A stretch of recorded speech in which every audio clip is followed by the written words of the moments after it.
Jésus nous a aimés parce qu'il nous a aimés. Un point, c'est tout. L'amour de Dieu n'a pas de pourquoi. Il est gratuit.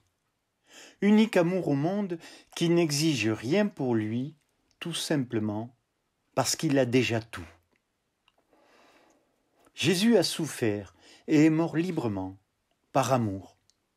Non par hasard, non par nécessité, ni non plus sous l'influence de causes obscures, ou pour des raisons historiques qu'il aurait entraînées à son insu, ou malgré lui. Quiconque émet de telles affirmations vide l'évangile de son contenu, lui ôte même son âme, parce que l'évangile n'est rien d'autre que l'amour de Dieu dans le Christ Jésus. Non seulement l'évangile, mais encore toutes les Écritures ne sont rien d'autre que l'annonce de cet amour mystérieux et incompréhensible de Dieu pour l'homme.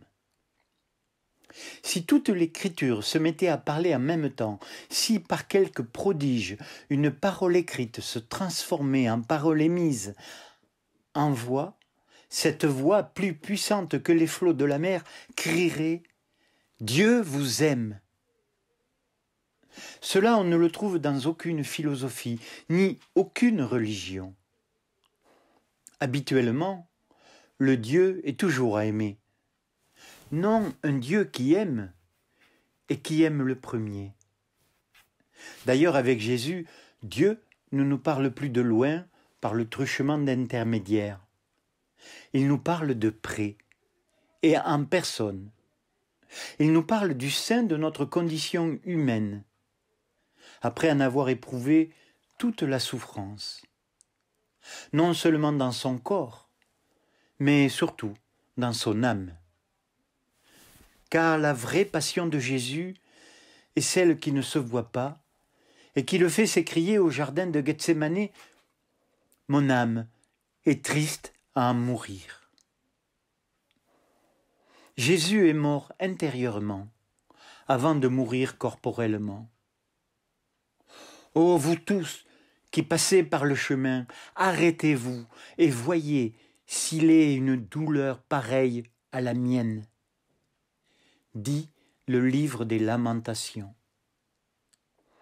Jamais, jamais nous ne pourrons percevoir l'abandon, la tristesse et l'angoisse de l'âme du Christ lorsqu'il s'est senti, comme le dit Paul, devenu péché, lui, le très parfait et innocent Fils du Père.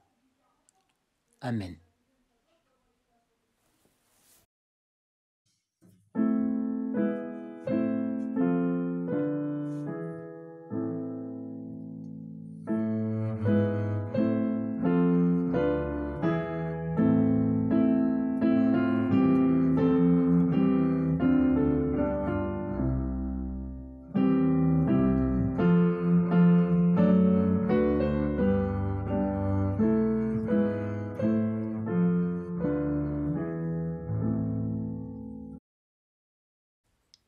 Je vous invite à la prière.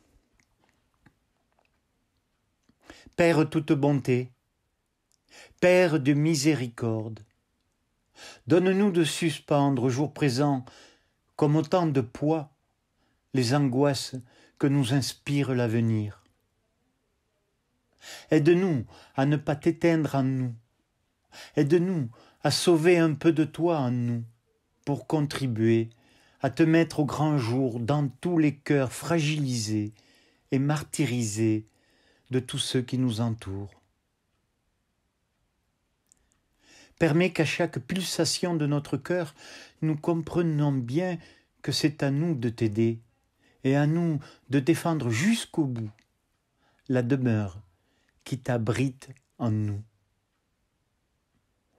Père toute bonté, Père de miséricorde, remplis-nous de force pour affronter cette grande souffrance que vit notre monde actuellement.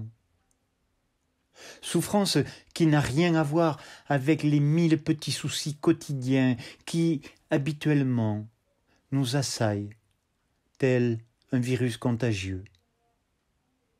Aide-nous, en cette semaine sainte à devenir une communauté qui partage les fardeaux les uns des autres et le poids de ta gloire.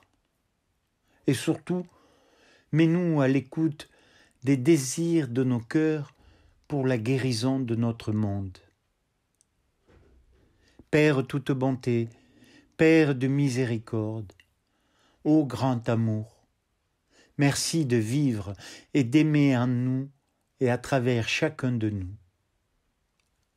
Amen.